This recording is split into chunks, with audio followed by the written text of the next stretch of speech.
This is Virtua Racing for the Sega Megadrive, released by Sega in 1994. The game is a port of the arcade version and is one of the first in a generation of games that supported 3D on consoles. The game features the SVP processor, which was Sega's take on the Super FX chip by Nintendo.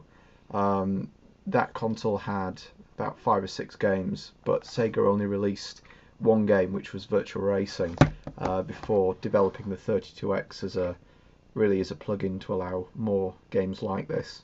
There had been 3D games on consoles before, but the polygon count was quite low, so this really was a step forward. The cartridge is huge. I'll just show an example. This is Virtua Racing. I'll move that out of the way. This is a standard Megadrive cartridge. As you can see, Virtua Racing's bigger. That's an EA cartridge, which was fairly big, but Virtua Racing's still bigger. And your Codemasters one and your Accolade. So yeah, much bigger. Right, let's get on with the game. Okay, as you can see, the game shows off some 3D right from the start. And there you go. I remember reading about this game in, I think it was the official Sega magazine, just before this came out. I'd seen it in the arcades in Meadow Hall in Sheffield, and I was certainly impressed by the game.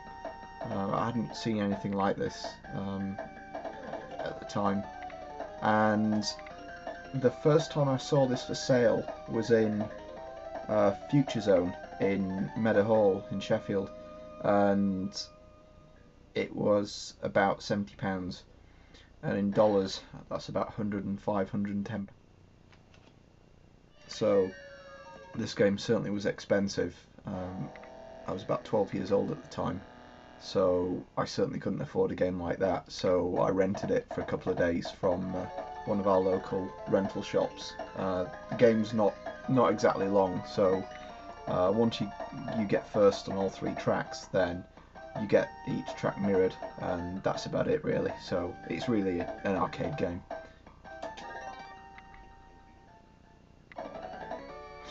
Okay.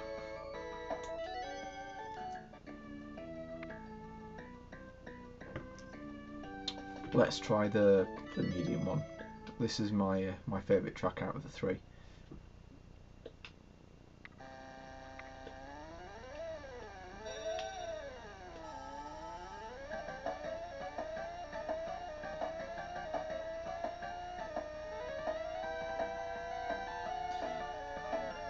You might not be able to tell on this video, but the resolution of the game is quite low. Mega Drive games were about 320 by 240 high pixels, and this game seems to be lower than that. From what I understand, the SVP is a DSP, and what it does is it renders the polygons and dumps them into VRAM, and then the Mega Drive just renders that on the screen. So the impression I get was that it wasn't able to do this at the full resolution that the Mega Drive could output. So as you can see, the resolution is a little bit low.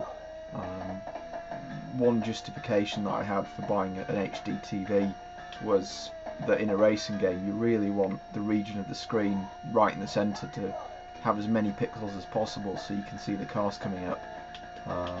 But on this game, it's an example of how not to do it. The cars tend to just come out of a big blur in the middle and hit you, or maybe that's just my bad driving. There are a few different views on the game. There's helicopter view behind the car slightly raised. This is more like your 16-bit races, so Lotus Turbo Challenge, that kind of view, and then a cockpit view. but I think this one's the best. The music on the game's quite odd. There isn't music playing all the way through.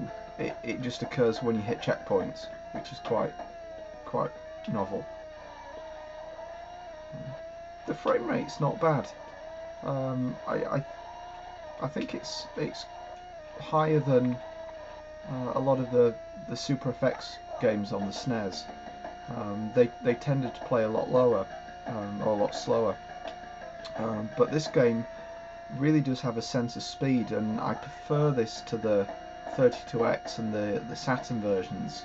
I think the programmers of the game just sped it up a little bit compared to the arcade. I think for that reason this is more entertaining. The Saturn version that I had, I think at 96, 97, I remember buying it thinking, yes, this is a version of Virtua Racing that I can own without breaking the bank, and it had I think about 20 courses, but the game just felt wrong. I think it was programmed by a different team.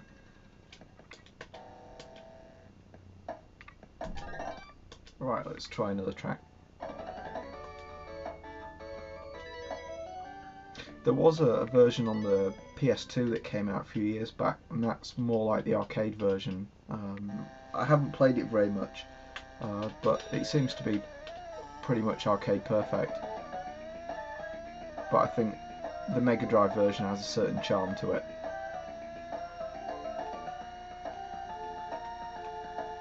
Yeah, as you can see, it's very difficult to see the cars, particularly when the track's quite crowded.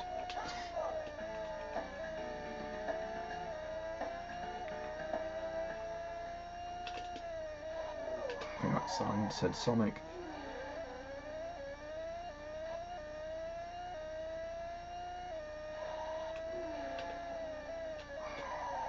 For a long time this game wasn't able to be emulated because of the SVP chip. People weren't sure what the chip actually was. It was suspected for a long time that it was an SH1 like the 32X, but it turns out that it's not. It's a custom DSP chip. I'm not sure who makes it, but the SH1 was an Hitachi that was later used in the Saturn and the SH4 in the Dreamcast. But fortunately this was emulated around 2009. Yep, Sonic. And yeah, the emulator works pretty much flawless.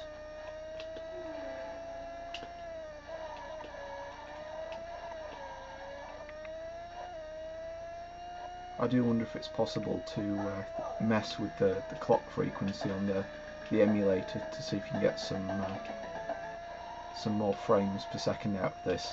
I'm not sure.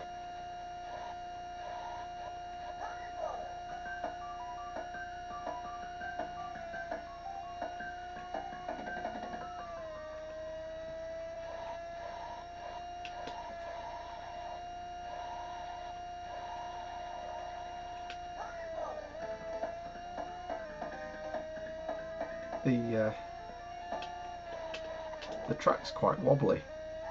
I'm not sure why.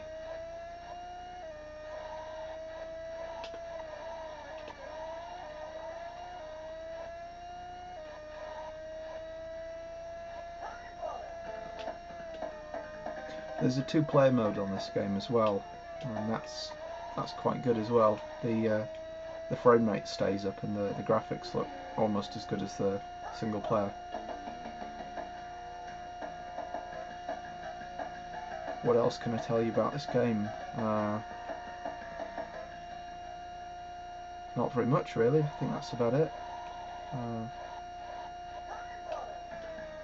I do wonder if Sega had released a few more games like this, like Virtua Fighter, as £70 cartridges, whether the price of them would have dropped down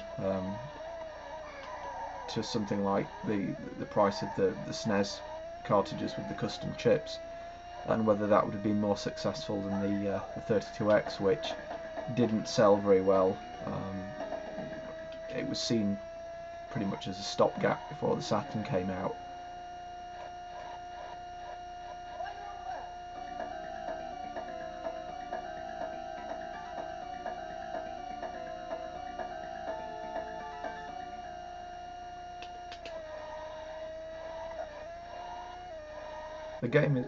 The game is quite hard. Ninth. Yeah, it takes a long time to get first. As I say, once you get first place on all 3 tracks, you get to race them mirrored, which extends the life of the game a little bit. Particularly as it was very expensive at the time. Now you can get it on eBay for £5. It's not expensive, and it seems to be a fairly common game. I think they made quite a few copies of this. Okay, that's it from me. Thanks for watching.